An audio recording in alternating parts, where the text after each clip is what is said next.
and raised in Jamaica, West Indies.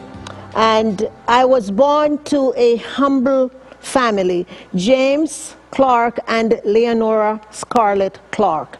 My parents were maybe of a first or second or third grade education. So although they were not academically astute, they still instilled in me great morals and values.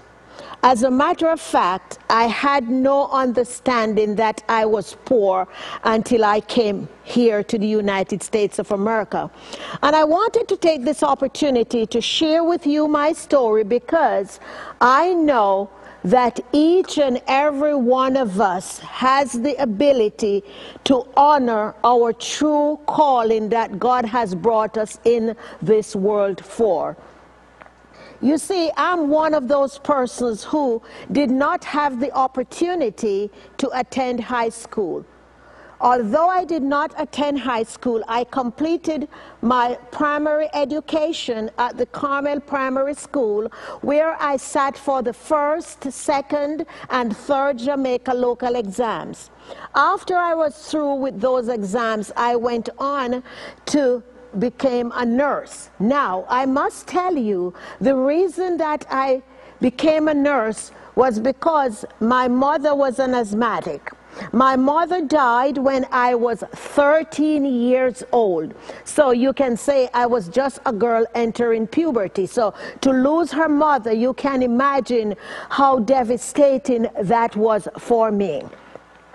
Although my mother died when I was 13, you may say she programmed me to become a nurse, because when she would have her asthmatic attacks, she had me stay home from school so I would be the one attending to her, because my father usually went to the fields, to till the fields, to do his farming and everything like that. And I can remember my mother clearly saying to me, she called me sweetie. She said to me, sweetie, you are going to become a nurse, a real nurse, she would say. And she said the difference with when you become a nurse and now is that you will be wearing a uniform and you will be working with lots and lots of people in the hospital. So with that in my mind, although my mother died when I was 13, I could clearly hear in the back of my mind each day my mother telling me, you will become a nurse, you will become a nurse, you will become a nurse. So as I remembered those things, I was compelled to honor that path that my mom began to direct me on. As a girl without a mother, you understand how devastating it was. My father tried his very best and he did all he could, as any good father would. He sent me to live with my aunt, and that were not the best of times, but however, I am here now to tell you my reason for triumphing. Although those times at my aunt were not the best of times, I knew that there was something greater that awaited me, because my mother told me that I would become a nurse. So I went on to nursing school, worked in a few hospitals on the island of Jamaica. However, while I practiced as a nurse, whether I was on the medical ward or surgical ward, pediatric maternity, wherever I was, there was a void inside of me. At that time, I had no understanding what that meant. The one thing I clearly remember today as I speak to you is that I knew something was missing. And it was not until I went out to work in the public health sector, I found out that each day as I work with different people, I would go into their homes, I would visit with them, I felt much more satisfied. And then I realized this is what I wanted to do. So then I switched from bedside nursing and I went into public health nursing, which gave me the opportunity to work with people who work in the hotels, to work at the medical clinics, to work at the well baby clinics, the maternity clinics. And then I felt satisfied doing that. But as I progressed in that sector, I still found out that something was missing. So then I switched and I went to the Cultural Development Commission on the island of Jamaica. In that vocation, it allowed me to work with different individuals to help them to harness their skills and talents. I would highlight the people who love to crochet, the people who love to cook, and then I realized that was what I enjoyed most of all. At that time, I must tell you, I was not familiar with the term or career coaching. I knew nothing about that. I did not experience that until I came to the United States of America in 1985 and went into the Mary Kay Cosmetics career. Then I began working with consultants who came into my unit, and I helped them to win cars. I helped them to become directors. And then when I moved to the state of Connecticut, and I began working at one of the United Way agencies, I learned about a word, a term, and a career called coaching.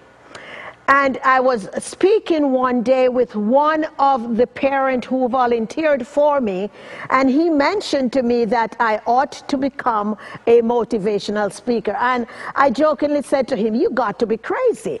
There's nobody paying money to do that thing." And then he began to name quite a few of the prominent speakers that the world has known.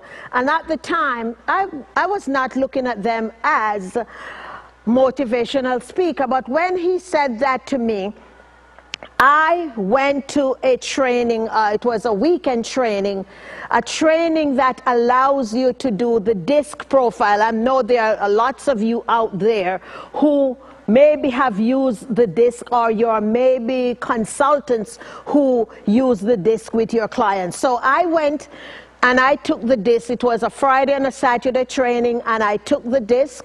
And the DISC, when it was summarized, said I was a motivator. So I said, oh my heavens, I thought I was biased in answering this question. So I asked the lady who was conducting the workshop, I said to her, "Iris, how much does the summary from the computer cost?"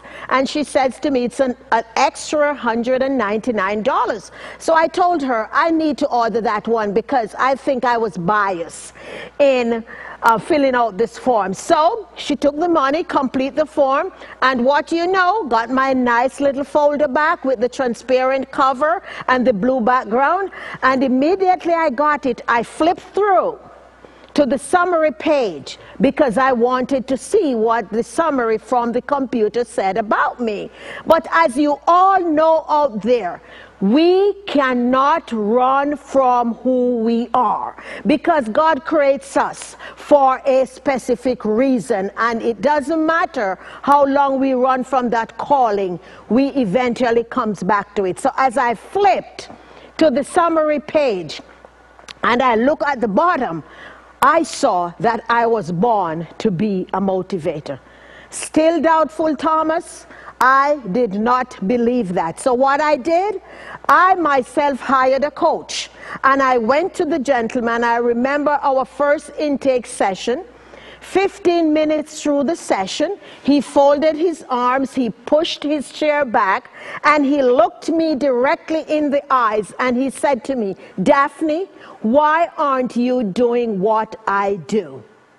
And I looked at him and I said, "What do you mean?" He says to me, you are much better than I am now. And he said to me, I'm not going to give you your check back because you already paid me, but I'm telling you, I'm learning much more from you than I can ever help you. So with that being said, I stepped out in faith and I began honoring the call that God had brought me here for. I'm excited to say that it doesn't matter what time of the night you wake me up. It really doesn't matter the height of the snow, because I know that God has created me to work with other individuals, to help them to understand what it is all about, living an authentic, purposeful, and passionate life. That's what I enjoy doing. I am here in this world to serve and add value to each and every person who comes into my life. I am on a mission to change our world by transforming one life at a time.